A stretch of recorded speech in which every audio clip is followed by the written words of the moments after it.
Pride and Prejudice by Jane Austen. Chapter 14. During dinner Mr. Bennet scarcely spoke at all, but when the servants were withdrawn, he thought it time to have some conversation with his guest, and therefore started a subject in which he expected him to shine, by observing that he seemed very fortunate in his patroness. Lady Catherine de Bourgh's attention to his wishes, and consideration for his comfort, appeared very remarkable. Mr. Bennet could not have chosen better. Mr. Collins was eloquent in her praise.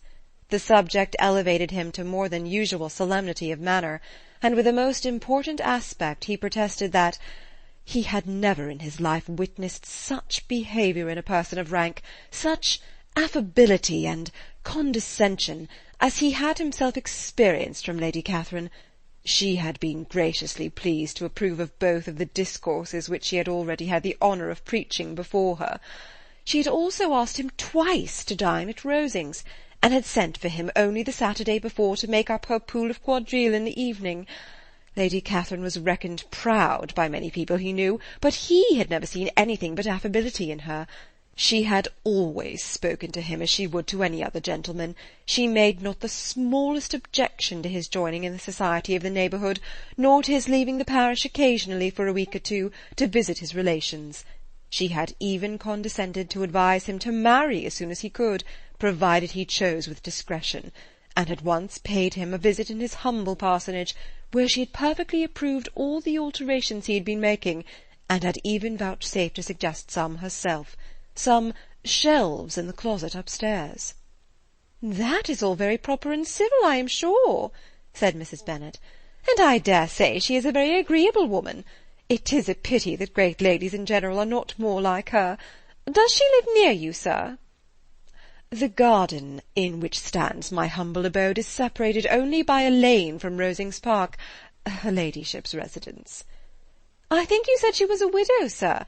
Has she any family?" "She has only one daughter, the heiress of Rosings, and of very extensive property." "Ah," said Mrs. Bennet, shaking her head, "then she is better off than many girls. And what sort of young lady is she? Is she handsome?" "She is a most charming young lady indeed. Lady Catherine herself says that, in point of true beauty, Miss de Bourgh is far superior to the handsomest of her sex, because there is that in her features which marks the young lady of distinguished birth. She is unfortunately of a sickly constitution, which has prevented her from making that progress in many accomplishments which she could not have otherwise failed of, as I am informed by the lady who superintended her education, and who still resides with them. But she is perfectly amiable, and often condescends to drive by my humble abode in her little phaeton and ponies." "Has she been presented? I do not remember her name among the ladies at court." "Her indifferent state of health unhappily prevents her being in town, and by that means, as I told Lady Catherine one day, has deprived the British court of its brightest ornament. Her ladyship seemed pleased with the idea, and you may imagine that I am happy on every occasion to offer those little delicate compliments which are always acceptable to ladies. I have more than once observed to Lady Catherine that her charming daughter seemed born to be a duchess, and that the most elevated rank, instead of giving her consequence, would be adorned by her. These are the kind of little things which please her ladyship, and it is a sort of attention which I conceive myself peculiarly bound to pay." "You judge very properly," said Mr. Bennet, "and it is happy for you that you possess the talent of flattering with delicacy. May I ask whether these pleasing attentions proceed from the impulse of the moment, or are they the result of previous study?"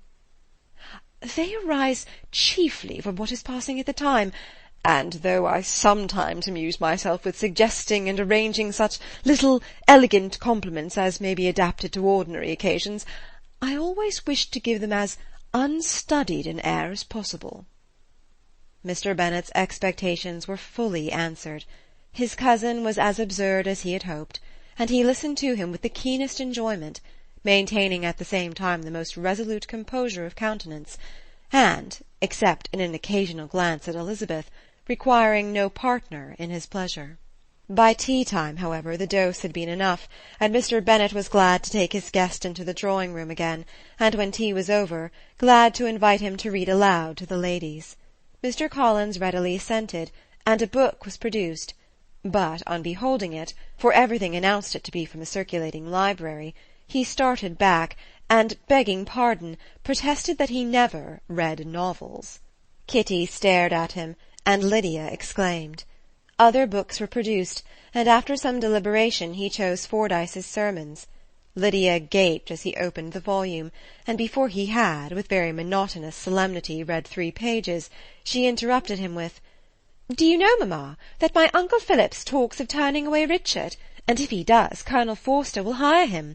My aunt told me so herself on Saturday. I shall walk to Meryton to-morrow to hear more about it, and to ask when Mr. Denny comes back from town." Lydia was bid by her 2 eldest sisters to hold her tongue, but Mr. Collins, much offended, laid aside his book, and said, "I have often observed how little young ladies are interested by books of a serious stamp, though written solely for their benefit. It amazes me, I confess, for certainly there can be nothing so advantageous to them as instruction. But I will no longer importune my young cousin." Then, turning to Mr. Bennet, he offered himself as his antagonist at backgammon.